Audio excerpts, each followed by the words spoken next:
नमस्कार साथियों, मैं जितेंद्र छिपा एक बार आप सबका पुनः हार्दिक स्वागत करता हूं।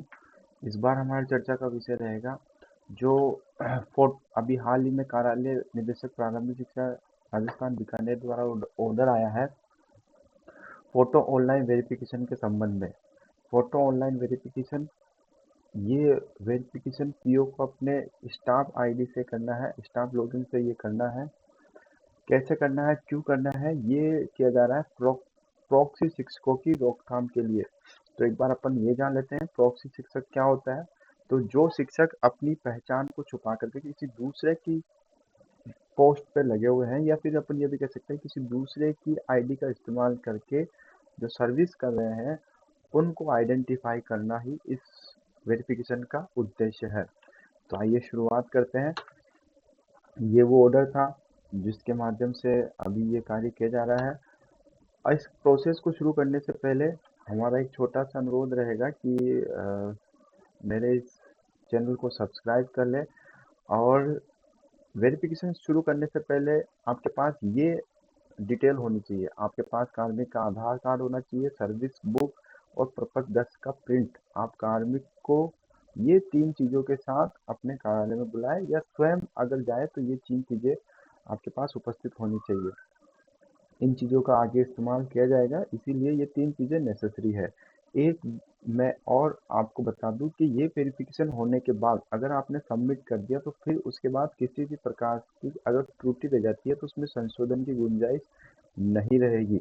इसीलिए आप पूर्ण सावधानी से ये वेरिफिकेशन कीजिएगा।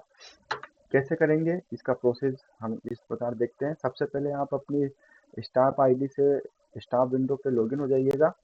जब आप लॉगिन हो जाओगे तो यहाँ एक नया मॉड्यूल ऐड किया गया है एम्प्लॉय वेरिफिकेशन का। इस एम्प्लॉय वेरिफिकेशन पर जब आप क्लिक करोगे तो नीचे वर्किंग एम्प्लॉय वेरिफिकेशन लिखा आएगा। यहाँ पे आपको क्लिक करना है। जब आप यहाँ पे क्लिक करोगे तो आपको सामने कुछ इस प्रकार की विंडो दिखेगी। यहाँ उस पीओ के अंडर में आने वाले सभी स्कूलों का नाम प्रदर्शित होगा, और उस स्कूल में कितने कार्मिक कार्यरत हैं, कितने का वेरिफिकेशन हो गया, कितने पेंडिंग है, ये डिटेल यहाँ पे शो हो रही होगी। अब आपने क्या करना है, जिस भी विद्यालय के कार्मिक का आपका वेरिफिकेशन करना है उस विद्यालय के नाम पे यहाँ टिक कीजिएगा।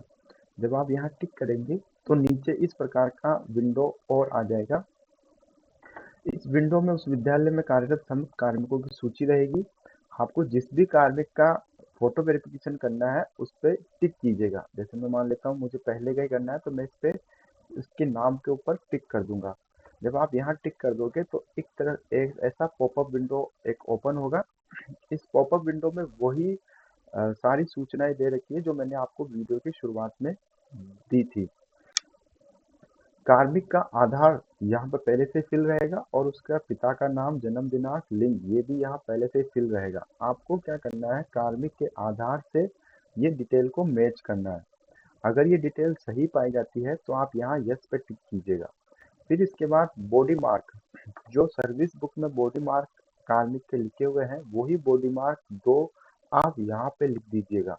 जब आप यहाँ लिख देंगे, और हो सके तो आप भौतिक सत्यापन भी कर सकते हैं, देख भी सकते हैं कि वास्तव में उस कार्मिक के वो बॉडी मार्क है या नहीं है। फिर उसके बाद यहाँ पे अगर वो सही पा जाता है तो यस पे टिक कर दीजिएगा। फिर उसके बाद फोटो पहचान के लिए कार्मिक की जो प्रपत्र 10 में फोटो है वो यहाँ शो हो रही होगी। इसके लिए आपको कार्मिक से इस फोटो के मिलान के लिए आपने कार्मिक से कौन सा आधार कार्ड मंगाया है, मतलब कौन सा पहचान पत्र मंगाया है, आधार कार्ड, पैन कार्ड, जो भी मंगाया है उसका सिलेक्शन कीजिएगा। जैसे मैं आधार कार्ड सेलेक्ट कर लेता हूँ, और फिर आप अगर वो फोटो मैच खा रही होती है तो आप यहाँ पे यस पे टिक कीजिएगा।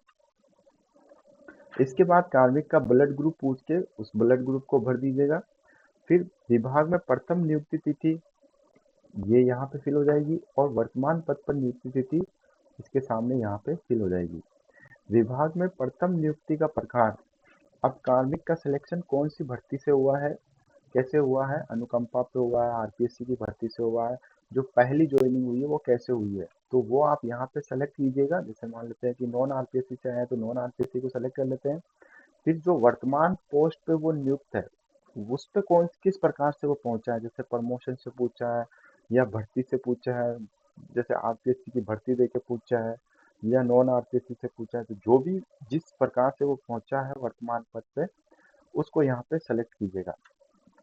इतना सब कुछ करने के बाद लास्ट में आपको यहाँ पे सबमिट वेरिफिकेशन पे क्लिक कर देना है और आपका प्रोसेस कंप्लीट हो जाएगा। बहुत बहुत धन्यवाद।